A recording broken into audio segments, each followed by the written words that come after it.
भारत और जापान के रिश्ते हमेशा से सिर्फ व्यापार की भाषा में नहीं समझे गए। ये रिश्ता भरोसे, तकनीक, अनुशासन और रणनीतिक संतुलन की जमीन पर खड़ा है। लेकिन नई दिल्ली में हुए 16वें भारत जापान वार्षिक शिखर सम्मेलन ने इस रिश्ते को एक नया राजनीतिक और कूटनीतिक संकेत दे दिया है। प्रधानमंत्री नरेंद्र मोदी ने जापान की प्रधानमंत्री सनाए ताकाइची को अपनी छोटी बहन कहा। ये बात सुनने में आत्मीय लगती है, लेकिन अंतर्राष्ट्रीय राजनीति में ऐसे शब्द सिर्फ भावनाएं नहीं होते, ये भरोसे का संकेत होते हैं और इस भरोसे के पीछे एक बड़ा भू राजनीतिक संदर्भ भी है। इंडो पैसिफिक में चीन की बढ़ती आक्रामकता, सप्लाई चेन के अनिश्चितता, सेमीकंडक्टर और क्रिटिकल मिनरल्स की दौड़ और ऊर्जा सुरक्षा की चिंता, इन सब के बीच भारत और जापान अब सिर्फ दोस्त नहीं बल्कि रणनीतिक साझेदार की तरह आगे बढ़ रहे हैं।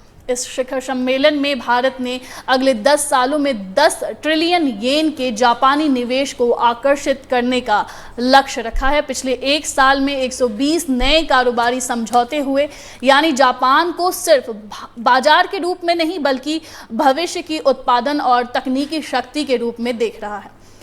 लेकिन सबसे अहम बात रक्षा सहयोग की है। भारत और जापान ने अपने पहले रक्षा सह विकास प्रोजेक्ट पर सहमति जताई है। इसका मतलब है कि दोनों देश अब सिर्फ हथियार खरीदने बेचने की भाषा में नहीं बल्कि रक्षा तकनीक साथ मिलकर बनाने की दिशा में बढ़ रहे हैं। समुद्री सुरक्षा, नौसैनिक सहयोग और नियम आधारित इंडो पैसिफिक, ये 3 शब्द आने वाले समय में इस रिश्ते की रीढ़ होंगे। आर्थिक सुरक्षा पर भी दोनों देशों ने बड़ा संकेत दिया है। Semiconductor, quantum technology, critical minerals, AI और भरोसेमंद सप्लाई चेन, ये वो क्षेत्र हैं जहां दुनिया की नई ताकत तय होगी। भारत के पास बाजार, युवा शक्ति और सॉफ्टवेयर क्षमता है। जापान के पास पूंजी, तकनीक और मैन्युफैक्चरिंग अनुशासन है। गोवर्धन पहल के तहत भारत जापान बायोगैस इनिशिएटिव भी इसी सोच का हिस्सा है। तकनीक शहरों तक सीमित न रहे, गांव तक पहुंचे, किसान सिर्फ उत्पादक न रहे, ऊर्जा अर्थव्यवस्था का हिस्सा बने। इसलिए ये सम्मेलन सिर्फ मोदी और ताकाइची की मुलाकात नहीं है, ये संदेश है कि एशिया में शक्ति संतुलन बदल रहा है।